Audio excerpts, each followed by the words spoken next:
1918 թվականի մայիսի 28-ին ծանր ժամանակաշրջանում հռչակվեց Հայաստանի առաջին հանրապետությունը, որտեղ իշխանությունը ձևավորեցին փաստորեն հայ հեղափոխական դաշնակցությունը։ Այս ընթացքում մենք լավ գիտենք ինչ ժամանակաշրջան էր տիրում տարածաշրջանում, նոր էր ավարտվել առաջին աշխարհամարտը, թուրքական ինտերվենցիան Կովկասում դեռևս շարունակվում էր, հայկական զորամիավորումները կարողացել են թուրքերին արժանի հակառակված տալ թերևս Սարդարապատում եւ Բաշապարանում, բայց չէր վերացել թուրքական սպառնալիքը ընդհանրապես հայության գլխից։ Իրականացնելով հայերի ցեղասպանությունը Արևմտյան Հայաստանում, փաստացի աշխարհամարտի ավարտում օսմանյան զորքերը ցանկանում էին այդ ցեղասպանությունը տարածել նաև Արևելյան Հայաստանի հայության նկատմամբ, ինչը ինչ-որ առումով նաև խափանվեց այս ընթացքում, հռչակվեց Հայաստանի առաջին հանրապետությունը, սակայն ռազմական գործողություններում ձեռք բերված այդ հաջողությունները, նկատի ունենալով Սարդարապատում եւ Բաշապարանում ձեռք բերված այդ հաջողությունները 1918 թվականի հունիսի 4-ին դաշնակները կնքեցին Բաթումի պայմանագիրը, որով փաստորեն կարող ենք ասել դա թերևս ռազմական առումով չէր նկարագրում այն իրականությունը, որը տեղի ունեցավ այս ընթացքում։ Քանի որ Բաթումի պայմանագրով Հայաստանի Հանրապետության սահմանները պարզապես սահմանափակվեցին շատ փոքրիկ տարածքում, մոտավորապես 12000 քառակուսի կիլոմետր տարածքում եւ զրկված էին փաստացի բաց սահմաններից, հանրապետությունը գտնվում էր շրջափակման մեջ, ինչն էլ նաեւ վատացնում էր ներքին կյանքի որակը հանրապետության տարածքում։ Այդ ընթացքում Արևելյան Հայաստանը եւ նորահռչակ Հայաստանի Հանրապետությունը լցված էր Արևմտյան Հայաստանից այստեղ ապաստան գտած գաղթականներով։ Ի վերջո գաղթականության հարցը ողջ առաջին հանրապետության կյանքի ընթացքում իշխանությունները չկարողացան լուծել եւ կարգավորել, մեծ մասը մահանում էին ծանր հիվանդություններից, սովից, վարակիչ հիվանդություններից, նրանց մեծ մասը նաև ապաստանել էր Էջմիածնի վանքի տարածքում, փաստացի չունենալով նաև կացարան, տուն եւ ունեցվածք։ Այս հարցը չլուծվեց ամբողջ հանրապետության կյանքի ընթացքում ցավոք սրտի, ինչպես նաև չլուծվեցին ներքին կյանքին վերաբերող այլ խնդիրներ։ Հայաստանի Հանրապետությունն այս ընթացքում գտնվում էր ծանր տնտեսական եւ սոցիալական դրության մեջ, ինչն էլ վատացնում էր նրա կենսունակությունը եւ ազդում էր հենց դրա կայացման եւ որպես պետություն ձևավորման վրա։ Այս ընթացքում առաջին աշխարհամարտն արդեն ավարտվել էր եւ մեծ տերությունները ձգտում էին համաժողովներում, պայմանագրերում արդեն ձևակերպել իրենց հաղթանակը եւ ամեն մեկը ձգտում էր առաջ տանել սեփական շահը, սեփական պետության շահը։ Այս ժամանակաշրջանը համընկնում է արդեն իմպերիալիստական գաղափարախոսության ընդլայնման հետ, քանի որ մեծանում է թե անգլիական իմպերիալիզմը, թե ֆրանսիական, թե գերմանական, ընդհանուր առմամբ այս շրջանը համարվում է հենց այդ ժամանակաշրջանը։ Ի վերջո Հայաստանի Հանրապետությունը ցավոք սրտի խաբվում է այդ արևմտյան իմպերիալիստների կողմից, նրանք Հայաստանին տրամադրում էին կեղծ երաշխիքներ, որ բանակցությունների միջոցով կամ պայմանագրերի միջոցով կլուծվի հայկական հարցը, կստանա վերջապես արդարացի կարգավորում, կստեղծվի միացյալ Հայաստան հայկական հողերի վրա, բայց իրականությունը ցավոք մենք կտեսնենք, որ հակառակն էր։ 1919 թվականի փետրվարին բացվում է Փարիզի խաղաղության համաժողովը, որտեղ հավաքվել էին մեծ տերությունները, հաղթանակած պետությունները, քննարկելու Օսմանյան կայսրության բաժանման հարցը եւ նրա ժառանգությունը։ Հայաստանի Հանրապետության պատվիրակությունը ցավոք հրավիրված չէր այդ համաժողովին, բայց այնտեղ էին գտնվում երկու հայկական ներկայացուցչությունները, մեկը Հայաստանի Հանրապետության ներկայացուցչությունն էր Ավետիս Ահարոնյանի, իսկ երկրորդը ազգային պատվիրակությունն էր Պողոս Նուբարի գլխավորությամբ։ Այստեղ նրանք իրականացրեցին տարբեր հանդիպումներ, տարբեր քաղաքական եւ ռազմական գործիչների, պետության ներկայացուցիչների միջև, որտեղ էլ բարձրացրեցին հենց հայկական հարցը եւ դրա լուծման ուղիները։ Փարիզի վերաժողովում այդ պատվիրակություններն առաջ էին քաշում հայկական պետականության պահպանման խնդիրը, դրա վերականգնումը եւ դրա կողմից ծավալումը նաեւ արևմտյան Հայաստանի ազատագրված հողերի վրա, այսինքն առաջին քաշում միացյալ Հայաստանի գաղափարը, որը կենթադրեր փաստացի հայկական հողերի վերամիավորումը մեկ ընդհանուր պետության միջև, դրան կցելով նաև նորահավաք Հայաստանի Հանրապետությունը։ Օսմանյան պատվիրակությունը որպես այդպիսին ամեն կերպ փորձում էր Փարեզի համաժողովում արդարացնել իր մասնակցությունը, խուսափեր այն պատասխանատվությունից, որ ունեցել էր ցեղասպանության ժամանակ, հայերի ցեղասպանության, ասորիների ցեղասպանության, հույների ցեղասպանության ընթացքում եւ ամբողջ մեղքը փաստացի բավթում էր քրիստոնյաների վրա։ Օսմանյան պատվիրակությունն այնքան լկտի գտնվեց այդ ընթացքում, որ փաստացի համեմատականներ անցկացրեց ցեղասպանված ժողովուրդներ եւ իբր տանջանքներ կրած մահմեդական բնակչության նկատմամբ եւ փաստացի փորձելով խուսափել իր պատասխանատվությունից, իհարկե դա այդքան էլ կորեկտ չընկալվեց համաժողովին մասնակցող պետությունների կողմից եւ փաստացի Օսմանյան կայսրությունը լքեց Փարեզի վերաժողովը, քանի որ այնտեղ իրականում չէր քննարկվում թուրքամետ որոշումներ։ Հաջորդը, որպես այդպիսին արդեն կարող ենք նշել, Սանրեմոյի կոնֆերանսն էր 1920 թվականի ապրիլին, որտեղ էլ վերջնականապես ձևակերպեցին արդեն այն հիմնական դրույթները, որոնք պետք է ներկայացվեին Օսմանյան իշխանություններին ապագայում կնքվող պայմանագրի ժամանակ։ Բայց այստեղ մի հավելում կարող ենք անել, որ 1916 թվականին կնքվել էր գաղտնի պայմանագիր Անգլիայի եւ Ֆրանսիայի միջև, որը հայտնի է Սայքս-Պիկոյի համաձայնագիր անունով, որով այդ պետություններն արդեն կանխորոշում էին Օսմանյան կայսրության վերաբաժանումը եւ իրենց ազդեցությունը տվյալ տարածքների վրա։ Եվ Ֆրանսիան փաստացի մեծացրել էր իր ազդեցությունն ու ուժը միջագետքյան տարածքների վրա, հատկապես Կիլիկիայի վրա։ Կիլիկիան անցավ ֆրանսիական ազդեցության տակ, ինչն էլ նպաստեց, որ այնտեղ վերադառնան ցեղասպանության զոհերի ժամանցները, ցեղասպանվածները եւ շարունակեն իրենց կյանքը իրենց հայրենիքում։ Սակայն հետագայում կտեսնենք, թե իրականում ինչպես գտնվեց ֆրանսիական դիվանագիտությունը կամ ֆրանսիական իմպերիալիզմը հայության նկատմամբ Կիլիկիայում։ Արդեն նշեցինք, որ 1920 թվականի ապրիլին Սանրեմոյի կոնֆերանսում, որտեղ ի դեպ ընդհանրապես մասնակցություն չուներ Օսմանյան կայսրությունը, հետագայում Սանրեմոյի պայմանագրի տեքստը ուղարկեցին Օսմանյան պատվիրակությանը, որպեսզի զուտ ծանոթանան պայմանագրի այդ տեքստին, եւ արդեն 1920 թվականի օգոստոսի 10-ին բացվեց այսպես կոչված Սևրեի հաշտության կոնֆերանսը, որտեղ եւս քննարկման առարկա էր դարձել հայկական հարցը։ Այստեղ քննարկվում էին ոչ միայն տարածքային հիմնախնդիրները, այլև Օսմանյան կայսրության վերաբաժանման խնդիրը, նրանց պատասխանատվությունը ցեղասպանված ժողովուրդների նկատմամբ եւ փորձում են ամեն կերպ հասնել այն բանին, որ Օսմանյան կայսրությունը կրի իր արժանի պատասխանատվությունը պատերազմի ընթացքում դրսևորած հանցավոր իր կեցվածքի համար։ Անգամ համաժողովի այդ ընթացքում ընդունված օրենքներից մեկը վերաբերվում էր հենց գույքին, այսինքն որով նրանք պարտադրում էին Օսմանյան իշխանություններին ցեղասպանության ընթացքում հեռացած կամ սպանված հայերի գույքի վերադարձը, եթե դրանք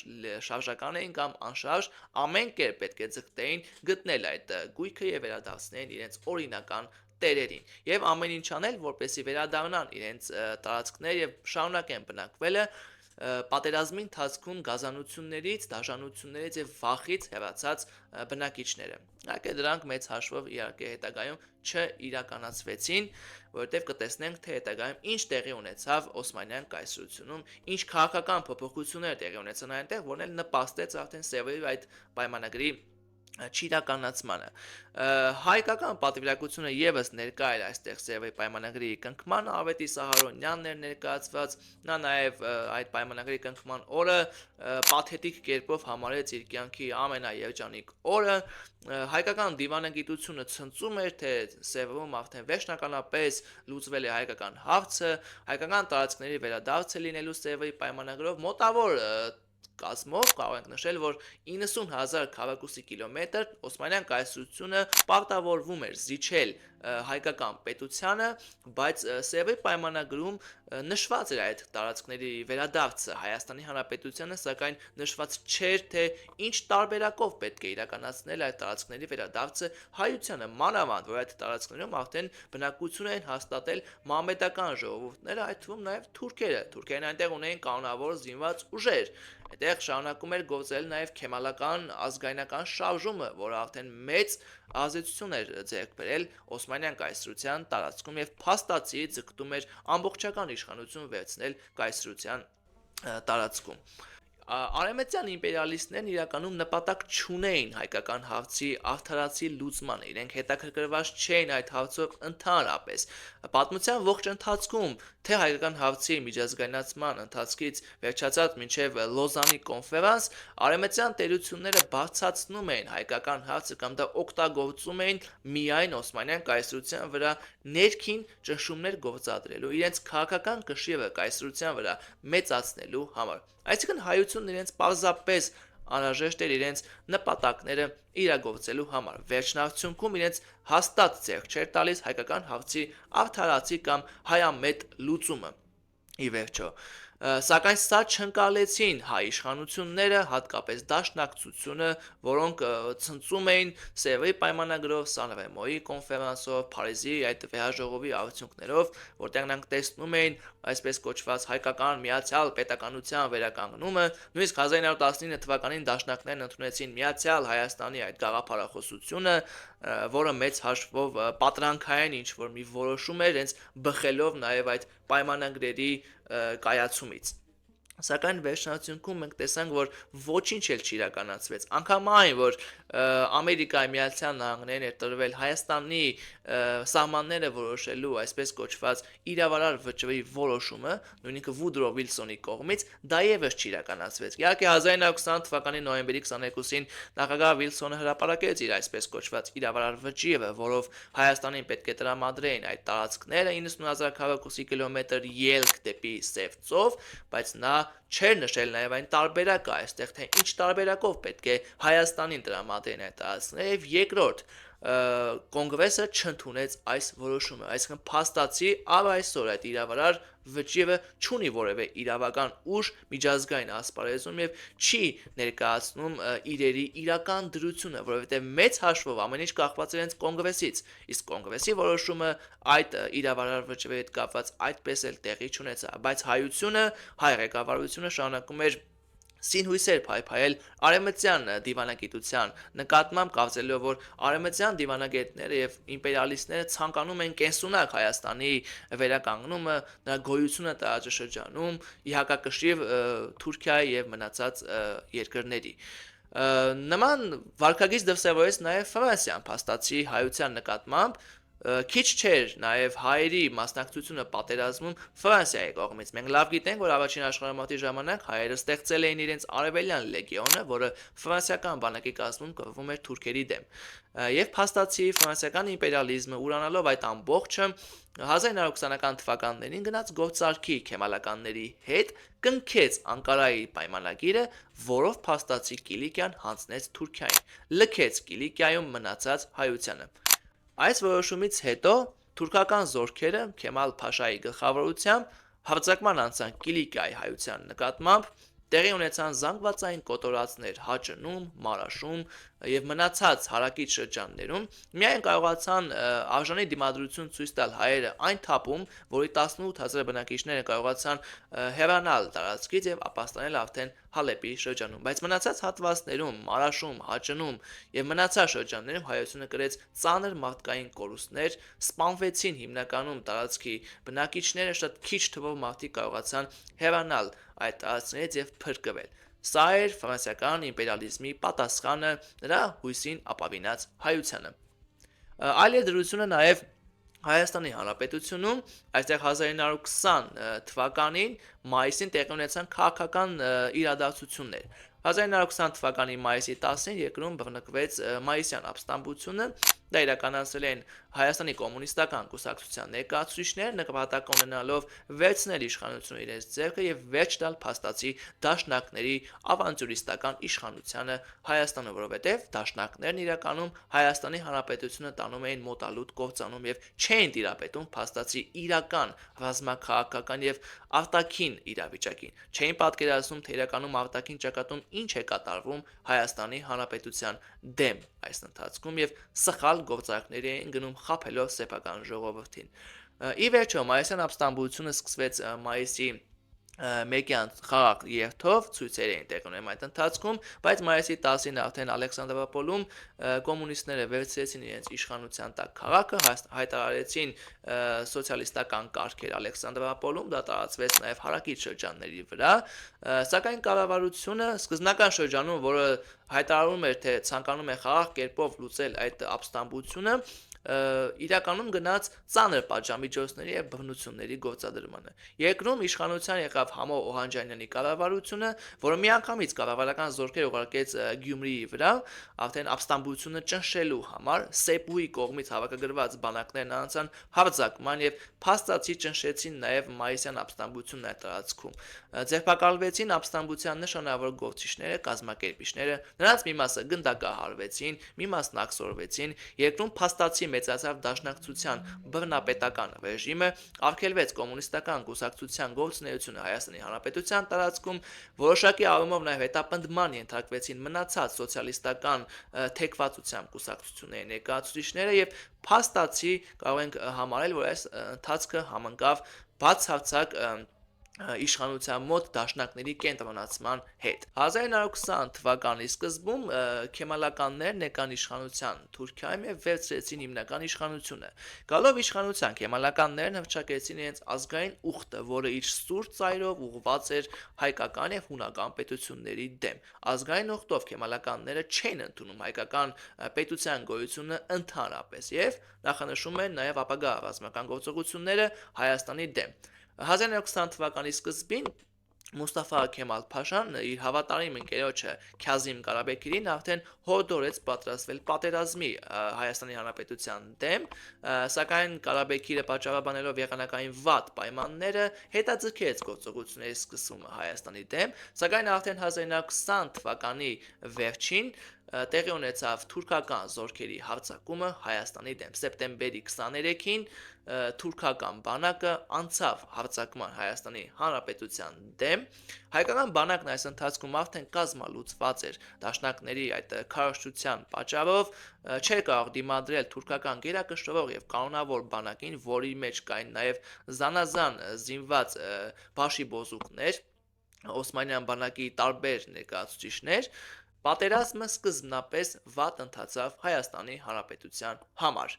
Կավսի անկումը նախանշեց նաև պատերազմի մոտալուտ ավարտը Հայաստանի Հանրապետության պարտությունը։ Կավսի անկումով բացվեց ճանապարհը թուրքական բանակների կողմից դեպի արդեն Հայաստանի ավելի խորքային շրջաններ, արդեն 1920 թվականի նոյեմբերին բարդ ռազմաքաղաքական դրության պայմաններում, չստանալով նաև արևմտյան պետությունների աջակցությունը Հայաստանի Հանրապետության կառավարությունը ի վերջո գնաց պատերազմի ավարտին, սակայն դա ավարտվեց Հայաստանի Հանրապետության պարտությամբ։ 1920 թվականի դեկտեմբերի 2-ին դաշնակների կառավարությունը ստորագրեց այսպես կոչված Ալեքսանդրապոլի խայտարակ պայմանագիրը, որով որ նրանք հաշվի էին նստում նոր իրադրության հետ, ռազմաքաղաքական նոր իրադրությունը համարում են որպես ամենալավագույն տարբերակը, այնինչ դրանից առաջ արդեն Հայաստանում հաստատվել էին խորհրդային կարգեր դեռևս նոյեմբերի 29-ին։ Փաստացի Ալեքսանդրապոլի այդ պայմանագիրը չիրականացվեց, չվավերացվեց, բայց մեծապես հարվածեց Հայաստանի Հանրապետության ընդհանուր արտաքին եւ ներքին դիվանագիտությանը այս ընթացքում։ Հայաստանի խորհրդանացումը փաստացի այլ իրադրություն ստեղծեց Հայաստանում, ծանր տնտեսական, քաղաքական, սոցիալական վիճակը միանշանակ շարունակվում էր եւ նոր էր Հայաստանում ձևավորվում իշխանություն, երբ արդեն 1921 թվականի փետրվարին դաշնակցությունը իրականացրեց իր հերթական ավանտյուրիստական գործողությունը, որը հայտնի է Փետրվարյան ապստամբություն անունով։ Փետրվարի 18-ին դաշնակները ապստամբություն բարձրացրեցին Կարմիր բանակի դեմ, որի հիմնական զորամիավորումները դուրս էին գտնվում ՀԽՍՀ-ի տարածքից, այս շրջանում կարմիր բանակի զորավիրանվորումները դուրս էին ՀԽՍՀ-ի տարածքից Վրաստանը խորհրդայնացնելու պատճառով, եւ դա հեշտացրեց դաշնակների կողմից գործողության իրականացումը։ Փաստացի փետրվարի 18-ից դաշնակցությունը երկրում ձևավորվեց կառավարություն, ստեղծվեց այսպես կոչված հայրենիքի փրկության կոմիտեն Սիմոն Վրացյանի գլխավորությամբ, որը ձևավորեց իշխանության նոր մարմիններ եւ փաստացի իշխանության ղեկը վերցրեցին իրենց ձեռքը։ Նաեւ դա ենթադրում էր պատասխանատվություն արտաքին եւ ներքին գործընթացների վրա։ Ապստամբության ընթացքում դաշնակները հույս ունեին, որ արևմտյան պետությունները կգան օգնության, Հայաստանը կազատագրեն խորհրդային կարգերից, կվերականգնեն Հայաստանի Հանրապետությունը։ Իհարկե ապրիլի 2-ին իշխանությունները կարողացան ճնշել դաշնակների ապստամբությունը եւ երկրում հաստատել, վերականգնել կրկին խորհրդային կարգերը, բայց տվյալ ապստամբությունը մեծապես ազդեց Հայաստանի հեղինակության վրա, ընդհանուր իմի բերելով այս ժամանակաշրջանի պատմական իրադարձությունները, թերևս կարող ենք ընդգծել, որ Հայաստանը եւ մեր տարածաշրջանն այս ընթացքում գտնվում էր շատ լուրջ ռազմաքաղաքական եւ պատմական փոփոխությունների մեջ, ինչը սակայն այդ հարմար պահը չօգտագործվեց նորանկախ Հայաստանի Հանրապետության իշխանությունների կողմից ճիշտ մանևրելու, ճիշտ դիվանագիտություն իրականացնելու համար, որը հակառակ պատկեր կունենայինք հաստատապես այս ընթացքում եւ վստահ եմ նաեւ այս առումով մենք կարող ենք տեսնել ավելի մեծ դիվանագիտական հաղթանակներ Հայաստանի կողմից, եթե ճիշտ մանևրելու հնարավորություններ ունենային, չհավատային արևմտյան իմպերիալիստական այդ գաղափարախոսությանը, չտրվեին այդ մանիպուլյացիաներին եւ չհավատային այն խոստումներին, որոնք մեծ հաշվով չիրականացվեցին որևէ մեկի կողմից։